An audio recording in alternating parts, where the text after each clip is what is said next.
All right, so there is new fallout from that bombshell AG report detailing Governor Andrew Cuomo's years of illegal harassment and abuse. First of all, Cuomo's former executive assistant is filing a formal criminal complaint against him, that woman who is named Brittany Comiso. She alleges she was summoned to the governor's mansion where Cuomo proceeded to fondle her breast under her blouse. So just as his political peril has dramatically increased, his legal peril has also escalated.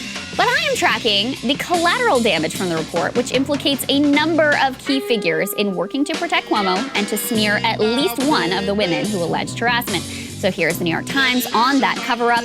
Mr. Cuomo sought counsel from former administration officials like Alfonso David, who is now the president of the Human Rights Campaign, the largest LGBTQ political lobbying organization in the country.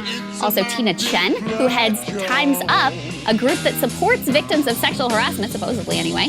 Roberta A. Kaplan, a founder of the Time's Up Legal Defense Fund, and the governor's brother, Chris Cuomo. So look, we already knew about how his brother, primetime CNN anchor and supposedly neutral journalist, had conspired with the governor repeatedly. Chris Cuomo's taking the week off from his job to celebrate his birthday, according to CNN. Very interesting.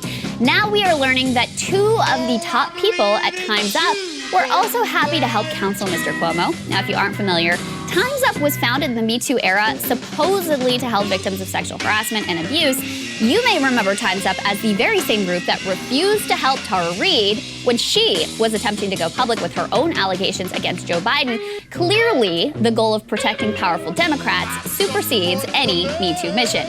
But the most egregious involvement in covering up Cuomo's abusive behavior appears to have come from Alfonso David.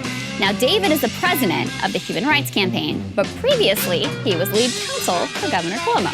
Apparently, he never entirely gave up that job.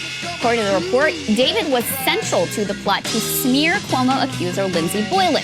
He provided a confidential file on Boylan to Cuomo aides. He helped draft a never-published op-ed intended to attack her credibility. He even collaborated on a never-executed plot to secretly record both Boylan and another accuser.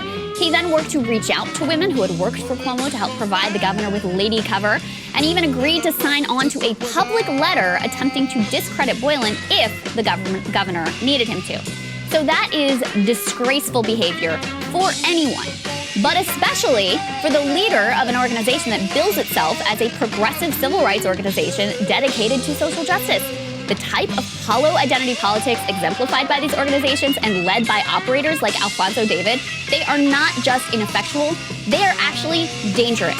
Whatever their initial good intentions, they are ultimately captured by corporate interests and Democratic elites. Their veneer of progressive politics is used as a shield for powerful, abusive men like Andrew Cuomo.